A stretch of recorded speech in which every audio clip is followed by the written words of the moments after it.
half an hour now to see them all play for around 8 total. Even Flog It looks appealing to watch now and starting in a min. Hashtag the chase, ranted one displeased fan. Adding fuel to the fire, another viewer remarked, teams are normally influenced by the first player. How can you do that? What's the point of getting in the chase? Winning 6 to go low should be ashamed of himself. Hashtag the chase. Some avid watchers have called for a revamp of the show structure, suggesting scrapping the low offer to keep up the thrill, with one fan commenting, "It's become so boring, just get rid of the low offer." Hashtag the chase. Another fan humorously remarked on the need for change in the game show. The chase needs to get rid of the low offer option if it wants to keep going with an audience. Hashtag that chase. According to Bristol Live, Daniel made it to the final chase with a modest £1,000 after his fellow contestants Nicola and Bobby were ousted earlier. Article continues below. The tension heightened when Adam, the last player, courageously accepted Paul's high stake of £59,000, earning support from Twitter users for his daring choice. One Twitter user encouraged, hashtag that chase, take the 59, cause you ain't got nothing to lose. Another urged, yeah go high, hashtag that chase, and yet another supporter exclaimed, come on Adam, hashtag that chase. Despite the online cheers, Adam was unable to outsmart the chaser and was caught, leaving Daniel to face the final round solo for the £1,000 pot. Daniel ultimately met his match against Paul with 46 seconds remaining, ending his run on the show without the prize money. The theme music played as it always did, punchy, dramatic, and iconic. Red and blue lights streaked across the studio floor, and the familiar voice of the announcer echoed, "Tonight, 4 players will pit their wits against one of the greatest quiz brains in the country. But do they have what it takes to beat the chaser?" Bradley Walsh burst through the doors, a grin on his face, suit pressed to perfection, and charm cranked up to 11. But something felt off. At home, Margaret from Brighton sighed and took a sip of her lukewarm tea. She'd watched the chase religiously since 2009, through every laugh, stumble, and jaw-dropping final chase. But recently, the spark was gone. She glanced at her husband Direct, who was fast asleep in the recliner, snoring louder than the dramatic music. "I swear, if they bring back that same chaser again today," Margaret muttered. On screen, Bradley greeted the 4 contestants, Linda, a retired librarian, Paul, an IT manager with an oddly intense stare, Megan, a makeup artist from Essex, and Dave, a forklift driver with the charisma of a wet sponge. The introductions dragged. For every "what would you do with the money?" there was a tired joke about spending it on socks or a hot tub.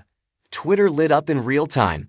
At QuizQueen_78, "Can we get some contestants with personality, please?" Hashtag that chase. At Borden Bolton, "I've seen more excitement at the dentist. This is so dry today. Might just switch to Netflix." Hashtag that chase. But ITV didn't know yet. The warning tremors were there, but in the studio, things were business as usual. Part 2, The Flat Chase. The chaser revealed was none other than the vixen, Jenny Ryan. Polished, professional, and sharp as ever, she strode to the podium in a red power suit. But even Jenny looked distracted. She smiled, but not with her usual spark. The signature, "let's see if they can keep up," felt like it was being delivered on autopilot. Linda's cash builder was passable, £4,000, but her head-to-head was practically a formality. Jenny led her through with minimal effort. No real tension, no mind games. The next two followed suit. Even Dave made it through, despite nearly answering Homer Simpson to a question about ancient Greek poets. The audience at home wasn't impressed. At Real Chase Fanatic, even Jenny's coasting. No fire, no drama. Just pass, pass, pass. Why am I watching this again? Hashtag that chase, at Lazy TV.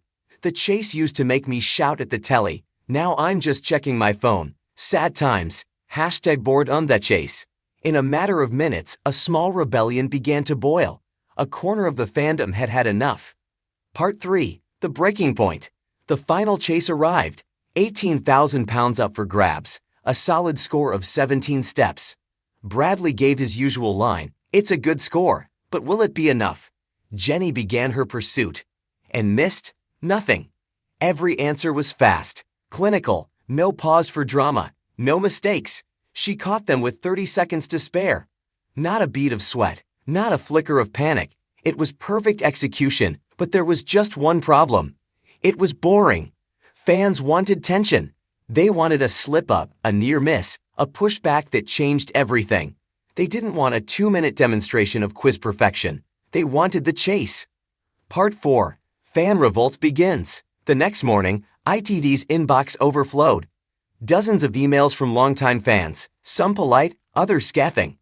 "I've never written to a TV show before, but last night was dreadful. You're losing your edge. It's like everyone's on autopilot." 3 boring contestants and a chaser who looked like she didn't want to be there. We nearly switched off halfway. Then came the real bombshell. Hashtag switch off the chase trended on Twitter. The hashtag began as a joke, but by mid-afternoon, it was being picked up by digital tabloids.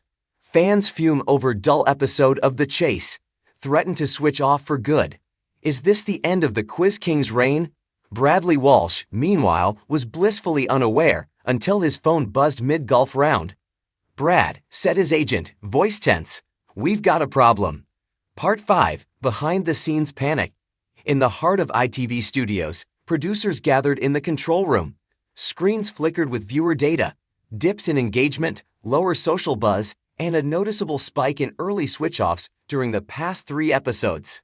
"I thought we had a foolproof formula," said executive producer Carla Firth, clutching a report like it was radioactive. "People love the chase. They don't switch off."